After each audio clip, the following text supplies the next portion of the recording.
Out of the early days of our western frontier have come many legends. Some of these stories are based on fact. Others, no doubt, were conceived in the minds of grizzled old prospectors, too long alone in the hot, barren wastes, consumed by their one dream, the dream of finding gold.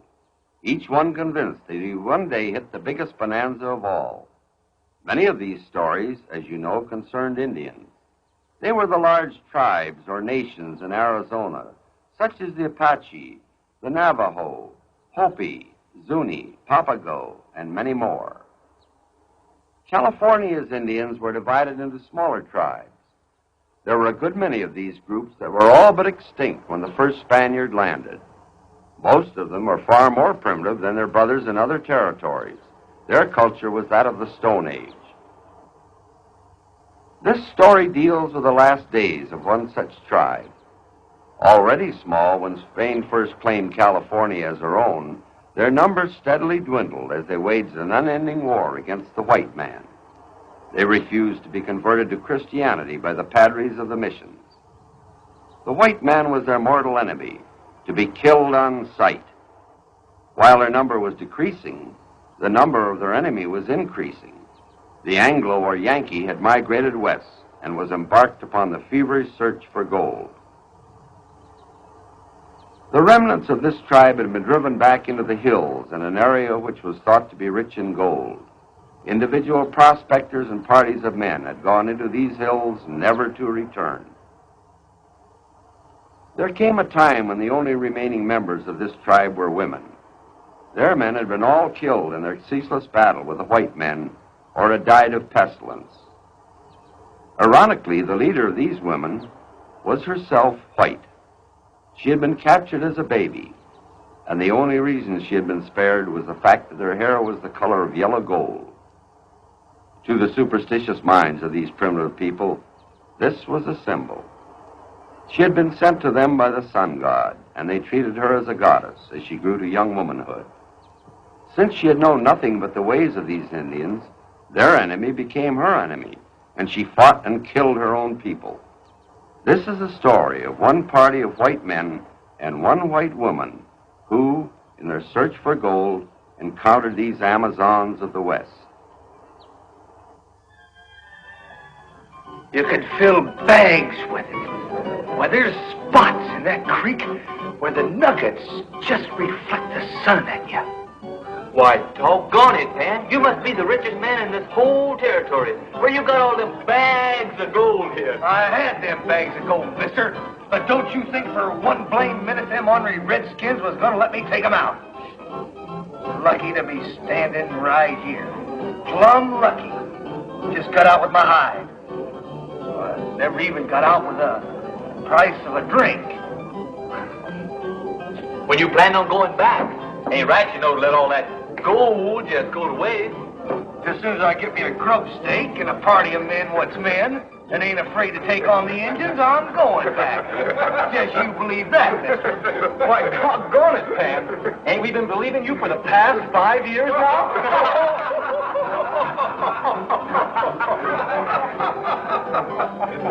Hey, Pan, come on back and get your drink.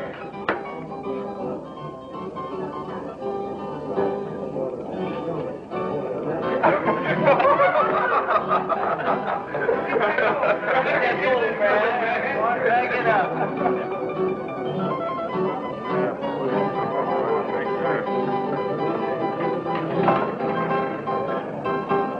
What was going on down there? Oh, that's the boys. They have quite a time with Pan. Pan? Pan Taggart. That's Pan for Panhandler.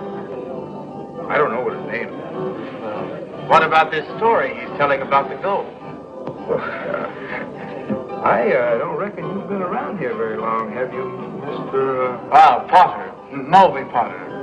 The wife and I just got in yesterday afternoon. We're staying at the Harley boarding house. Oh, well, that explains everything. Yeah, Pan, he's been telling that story around for years. Why, I'm surprised he hasn't already told you the story. You know, strangers are his best customers.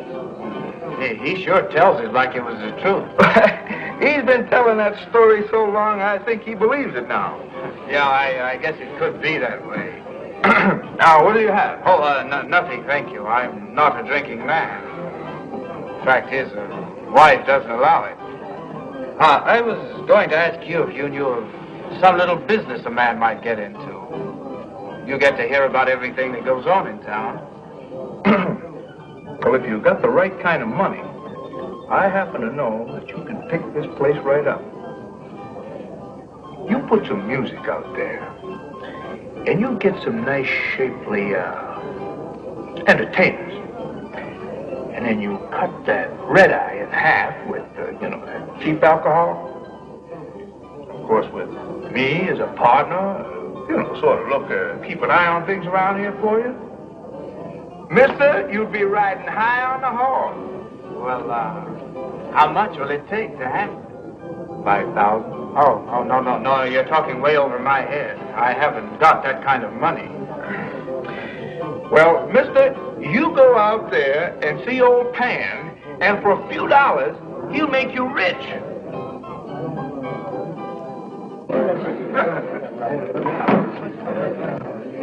So, how much will it take to outfit for 3 months? Well, dang well depends on how many you got in the party. Now, to get in and out of Gold Creek, that's the name I gave it, you gotta have upwards to 6 or 7 guns. And well, what would we need with all of those guns? There'd only be 2 or 3 of us. Blast it all, man, I'm talking men. 6 or 7 of us, what can handle guns? Well, isn't that cutting the gold a little thin? Oh, it'd take a small army to cut that kind of gold in. Never seen such gold in all your born days. Oh, all right. Now plan on 6 or 7. How much for 3 months? Well, let's say by the time you figure horses, guns, grub, ammunition, little liquor.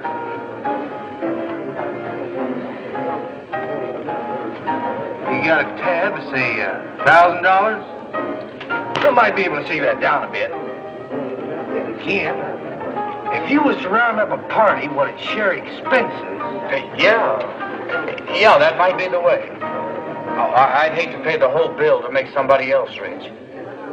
Who is Pam Taggart? He's that prospector I told you about. The one that knows about the gold. I sent you out to try and talk a deal with the owner of the saloon, and you come back without talking to him. And have the gall to tell me you wasted your time talking to a stupid old fool? But Ruby... I want that saloon. Do you understand? For once in my life, I want to be somebody.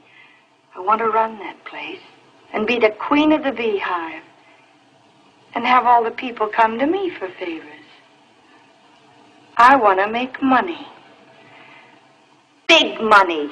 Ruby, you've just said it. That's exactly what's been on my mind. Big money. Well, then go out and buy the saloon.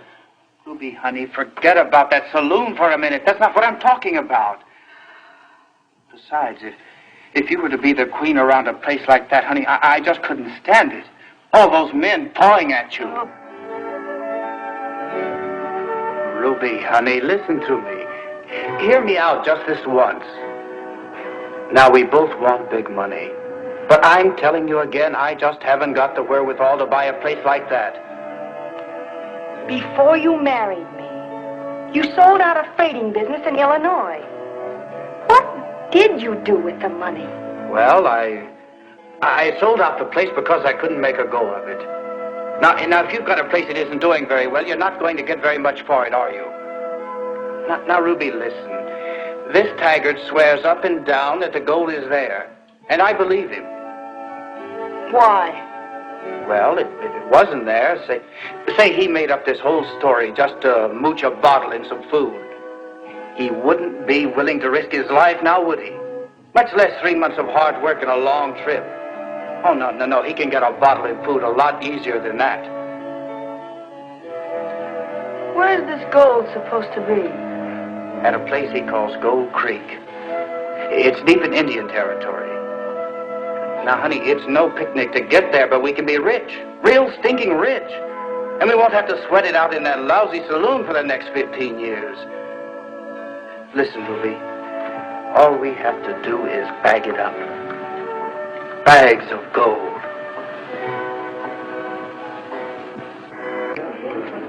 Look, Mike. It's just a matter of time before some joker will drift in from Texas and spot us. When that happens, we're either on the run or rotting in jail. Now listen, Wade. You know I ain't never had no stomach for battling Injuns.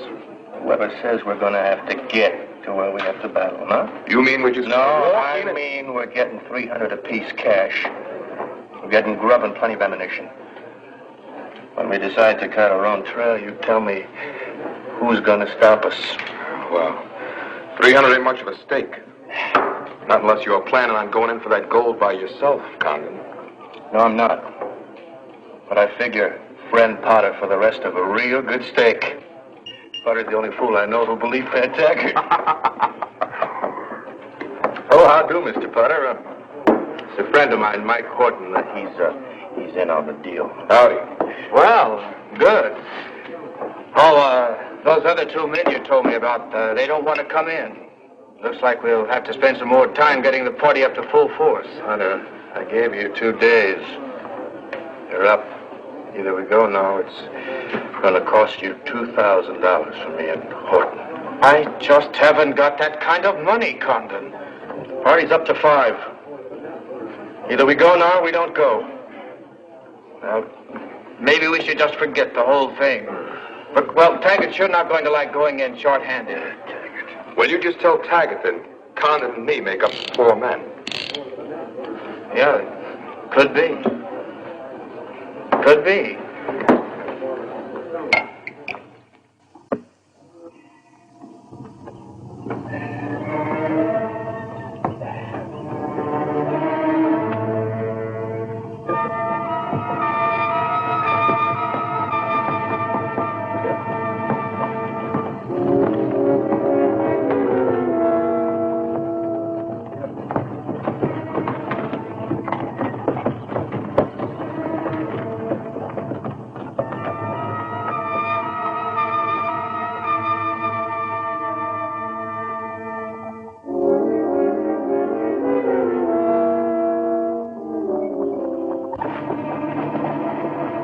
As we gained the top of the pass, I couldn't help but take a last look at the town. There was a feeling of security down there. While ahead of us, with Ruby it was different. All she wanted to know was whether I was coming or not. When I told her that it might be a long time before we saw the town again, she looked off a moment, then said, "We'll see it again. I hope."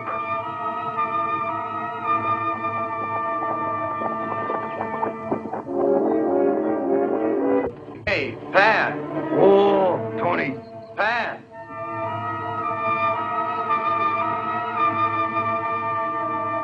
When do you plan on stopping for the night?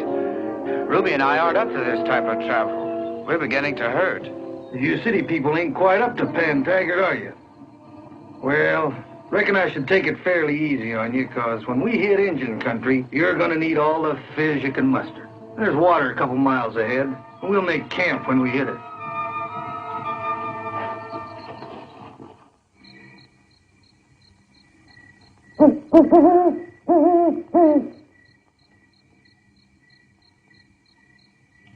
Are we going to take over this outfit tonight? It's only been a day out. Too risky. Besides, I have to look into something. I've been seeing you getting cozy with Potter's wife. You ain't planning on anything with her, are you? Look, Mike, you let me decide what's best. And you better do some fast deciding, because I ain't getting my scalp lifted for nobody. All right. We'll do it tomorrow night. Be a lot safer all around. But it's got to be tomorrow night.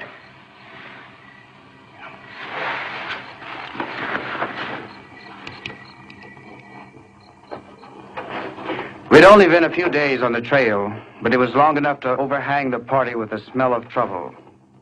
From the way Taggart was watching the trail, I figured he was expecting trouble any time.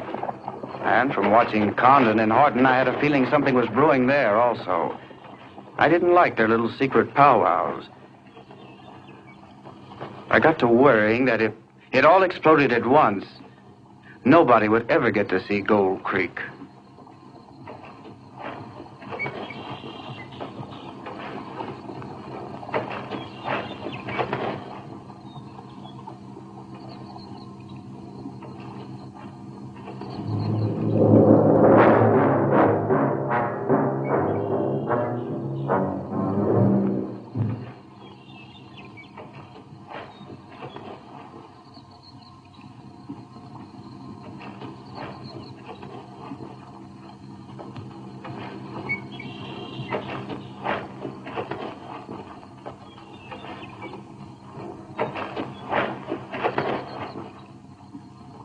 What is it, Taggart? We aren't getting Indians this quick, are we? No, don't reckon so. I just caught a twinkle of something back in the hills. What do you think it was? Sun hitting a bit of mica, most likely. Could also be the sun hitting on a rifle barrel, huh? Could be. Move out.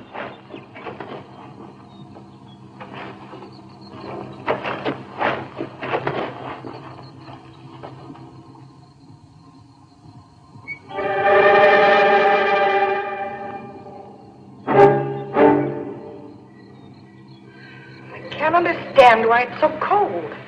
We were roasting all day. Well, we've climbed about a couple of 1,000 feet since yesterday, Ruby. A higher altitude makes it colder. Oh, shut up.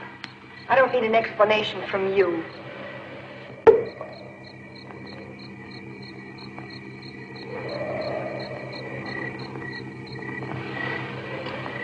And that's another thing. You better keep a closer watch on your investments. A couple of more days and you won't know what direction he's going in. I think I'll go to sleep.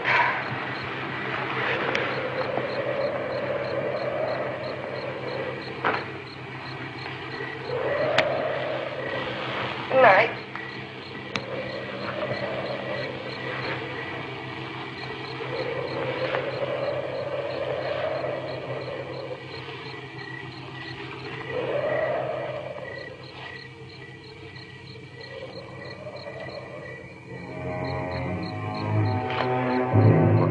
Taggart ain't putting on this Indian scare just to keep us in line. As far as he knows, he got nothing to worry about us.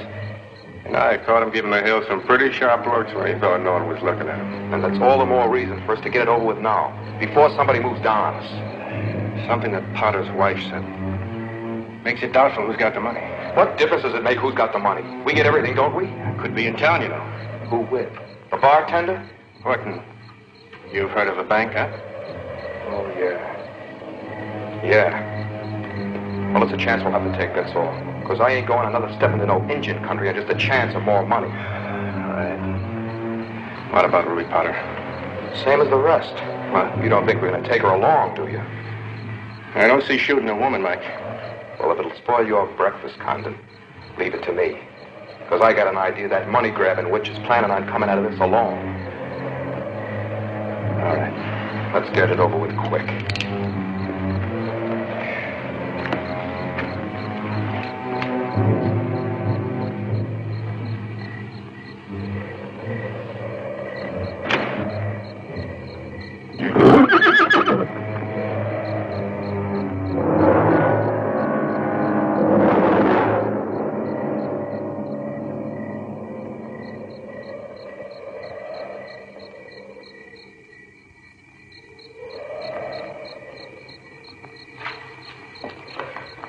Saw your fire and thought you might be able to spare us a little grub. Doesn't the United States Army feed its cavalrymen anymore? Well, we got separated from our outfit in an Indian ambush a day or so ago.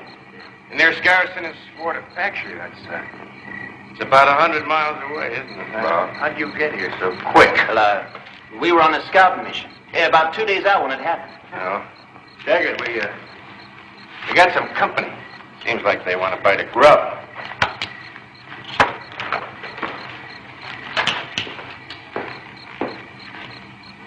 You two been trailing us during the day? Why, no. We just spotted your fire about half an hour ago. Why, you having engine trouble? Not that we know of. What can you tell us? We got ambushed by a strong party at Anvil Rock. Reckon Curtin and me here's the only two that got away. We've been running from them ever since. Sure could use some grub. Well, come on, I'll poke up the fire.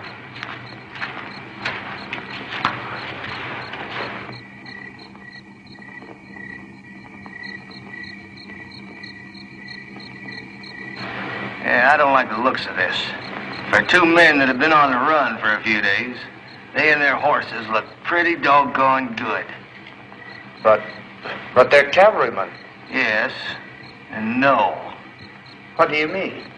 Their gear's Army regulation, but part of what they're wearing's been picked up elsewhere. Well, we better go tell Oh, Conrad. now, don't go flying off the handle. How do we know they ain't in together? It seems to me Condon and Horton accepted these two pretty easy. How will we find out? Well, tomorrow morning, we'll tell Condon and Horton that we're aiming on asking the cavalrymen to stick with us to Gold Creek. That'll smoke them out in the open.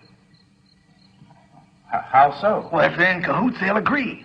If they ain't, they won't want to share grub and gold. Yeah. Yeah.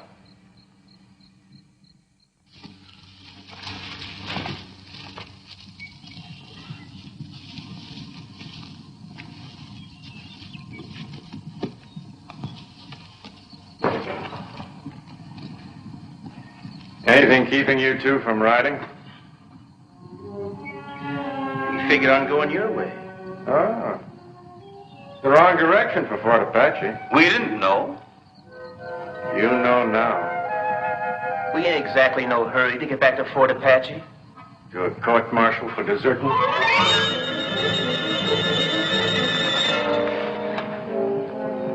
Harsh words. And here's some more to go with them. You ain't riding our way because we don't need you. Now let's get all our cards up on the table. The drunken old fool you got leading you talks a lot when he's drunk and asleep. Now we know what you're out after and we want in. You ain't got a chance in hell. After we overheard you two planning last night? I think you'd better count us in. I think you press your luck far enough, soldier boys. Now let's start riding, nice and easy.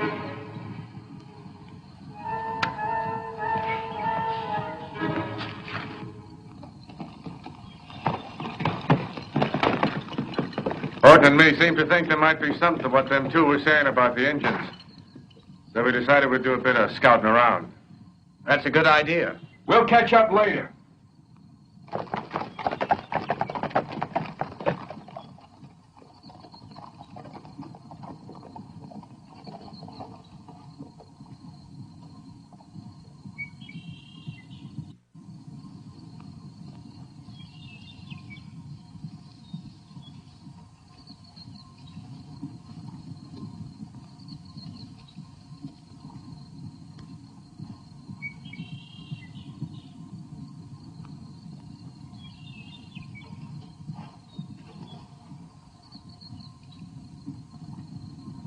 Here they come.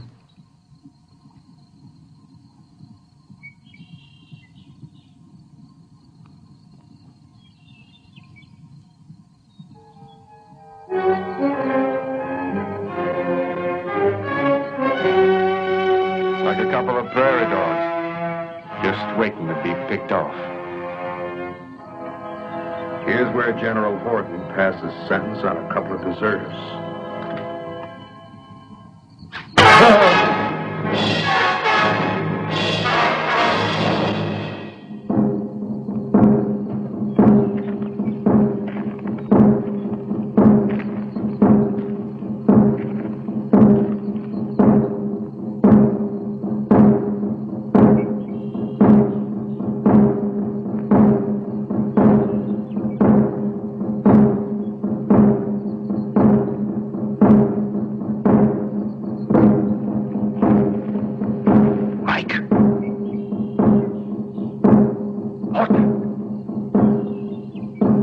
A sign if you're still alive.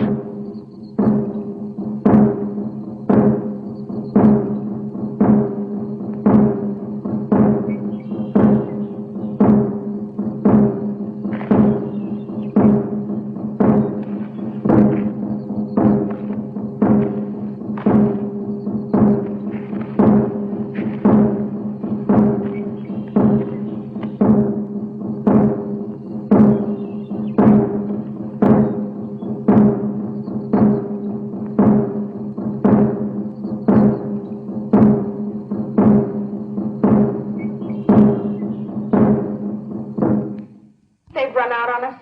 Well, I ain't putting a thing past them two. We'll know by...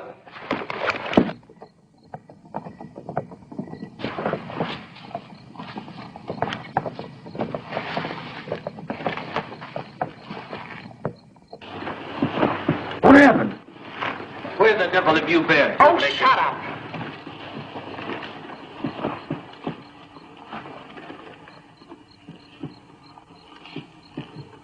Who got him? I don't know.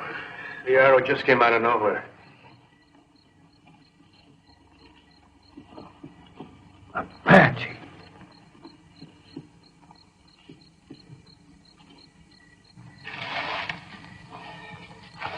What happened, Condon?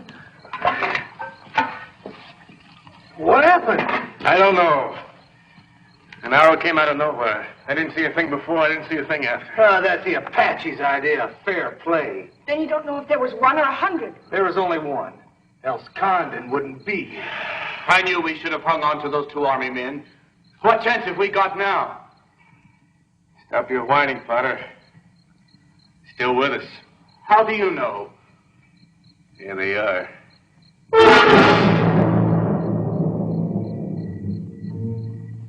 Seems like they heard Taggart here talking in his sleep about the gold, huh? You're dang well making that up, Condon. Because I got a notion you're in cahoots with them two. Condon. Better save your fighting for the Indians.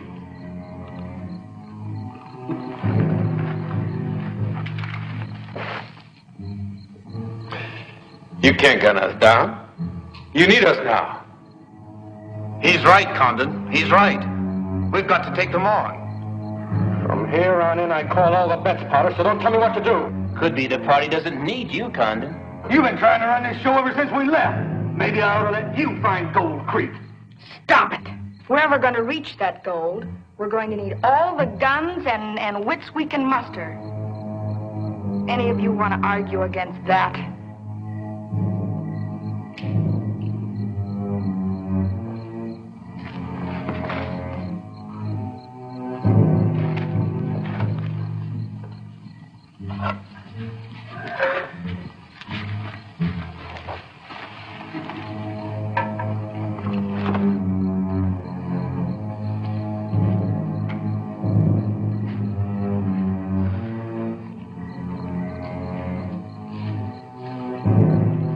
Whose side are you on, Mrs. Potter? Why, the side that offers the most. Would you care to make a bid? I might. I have to write it out or I bring it in person. Try the personal.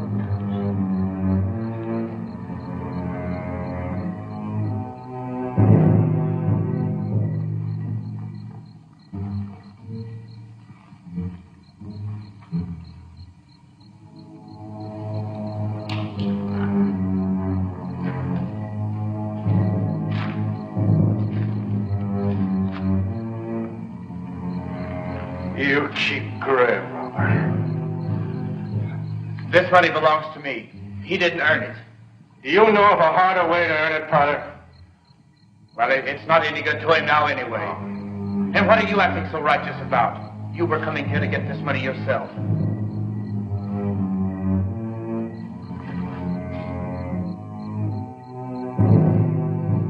What have you been up to? Nothing that concerns you. What'd he do? Taking his money back from Horton.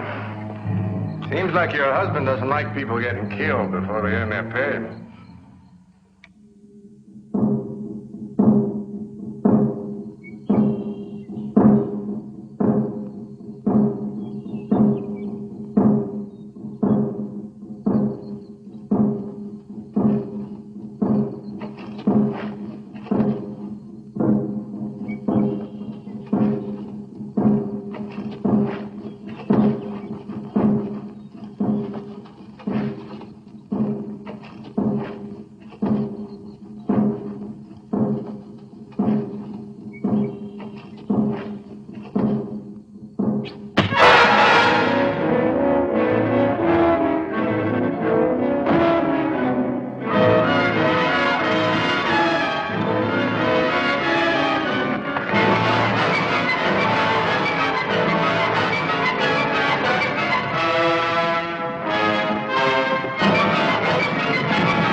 one Indian's gonna tackle a party like this?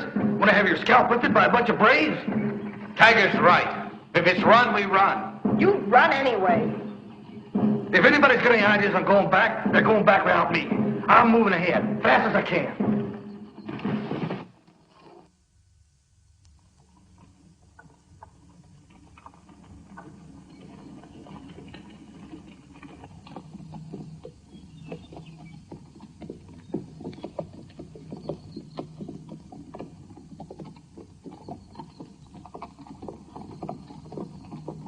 I reckon we've reached it.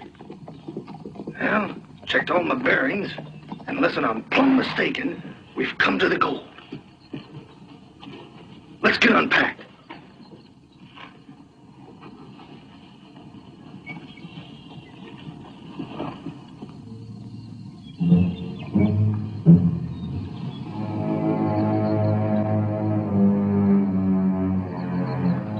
I think your friend Taggart had a few too many to drink along the way. What do you mean, Ruby? Well, I'll explain it to you. Have you found any gold yet? No, none. Exactly. That's right. Where is all this gold he was talking about? And where is he? Out in the bush, dead drunk?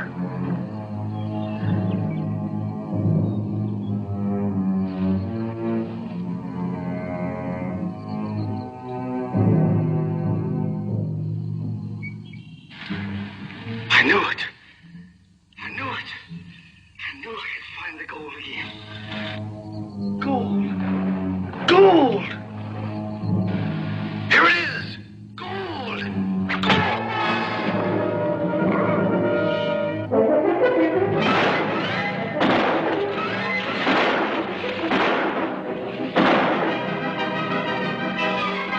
Hold it. Hold your fire. Let's move his body to the brush.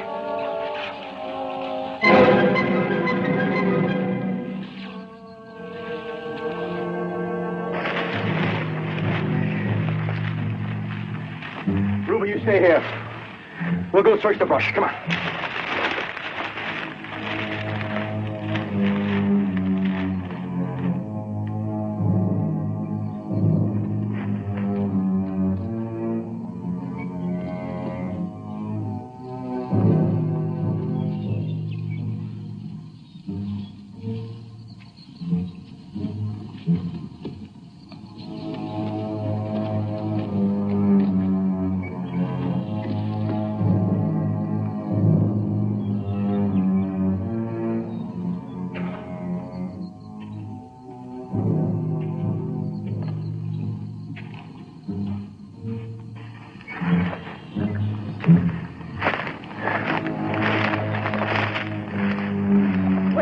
Did you find something?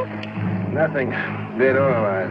There must be somebody out there. It doesn't make any sense. Oh, don't be waiting around for an Indian to make sense, especially when he's out to kill you. Old Coo tries for 10 years to convince somebody there's gold up here. When he finally makes it back, he gets 1 minute to feel it between his fingers. Then he collects himself a tombstone. I'm sorry it had to be him. Yeah. I could use a drink. I'll join you, Jones.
Hey, Jones, wake up.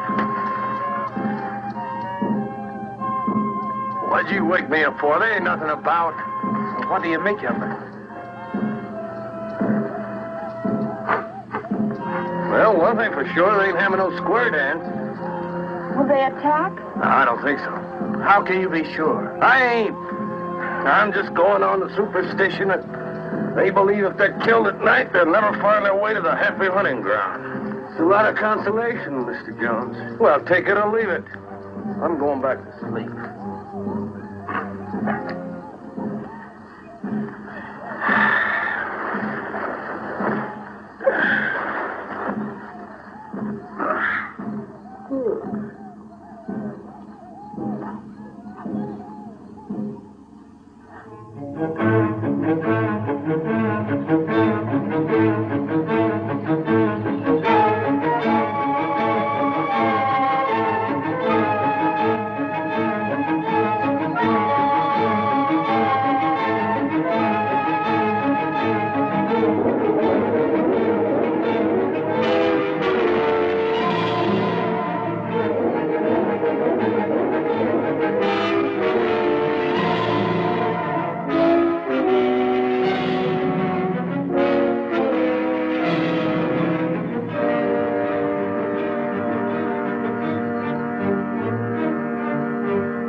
Did you ever see anything like this?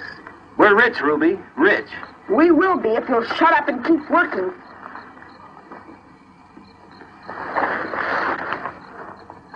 Look at this nugget, Ruby. Look at the size of it. That'd look good on your finger, wouldn't it?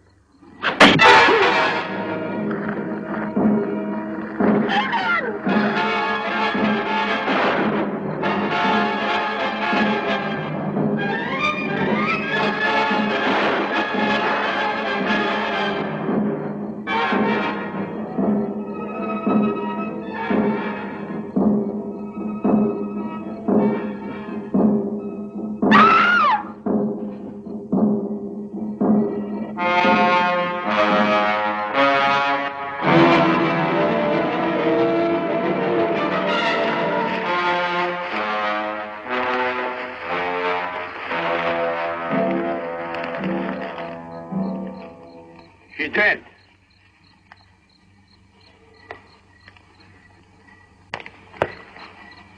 Ruby. Let's get her body out of here. No use in making targets of ourselves. Come on, let's go.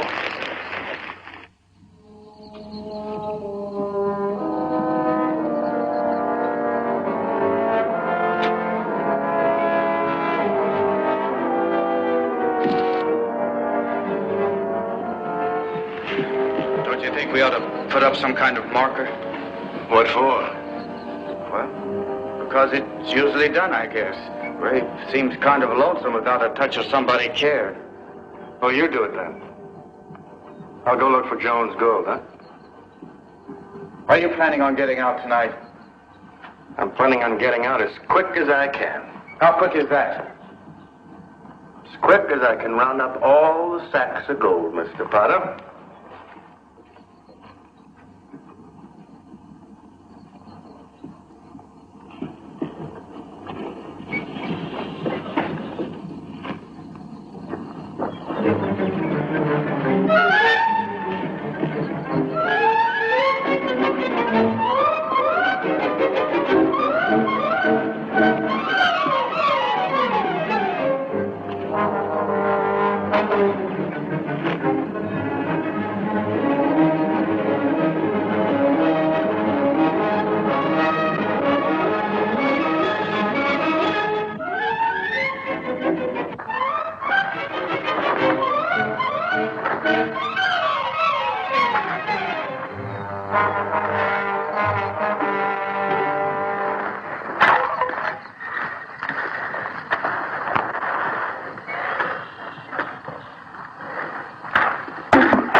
doing there?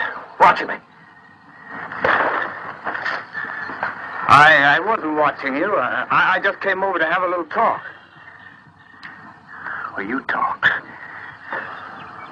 Well, it looks like we're the only two left. We've got all the gold in the gear. So? Well, you've got to admit we're a long way from out of here. I think we're going to need each other to get out of here with our scalps. Well, maybe so, and maybe not. Just getting here cost us 2 men in the face of a party of 7. That's where we were coming in. Now we're going out. I have a strong feeling those Indians aren't going to let anybody out of here that easy. Not with this gold, they're not. What use have they got for this gold, huh? Well, it might be sort of a god or a spirit or an omen to them. You're a superstitious fool, Potter. And a coward, besides. Condon, you know we'll never make it out of here if we try to go it alone. Yeah. Now, look, Condon. You promise me that I go out of here with you, and I'll pay you 1,000. Make it 1,500. 2,000. Condon, you're not leaving me out here to die. I'm getting out with my gold. I'm getting out. Do you hear me? There, Mr. Potter. Hold on now and relax. Easy, Potter. Take yourself down. We're going to travel light. We're going to travel fast. But we're still going to need some handy guns. And 4 good eyes, huh? You know what I'm going to do when we hit town? Huh? Tell me about yourself. I'm going to buy that saloon. Yeah. Got to like drinking that much, huh? Oh, no. I'm going to buy it because of Ruby. She wanted to buy that place real bad before we came out for the gold. Yeah, I can just sit around and imagine Ruby all dressed up in a silk dress, walking over to my table and sitting by me. And I can see all those men just staring at her with envy in their eyes. Yeah. I'm going to buy that saloon.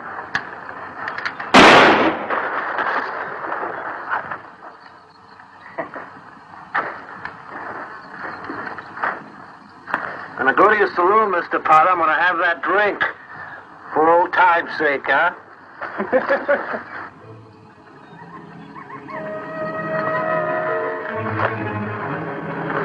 Condon!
This is the Revenge of the Virgins.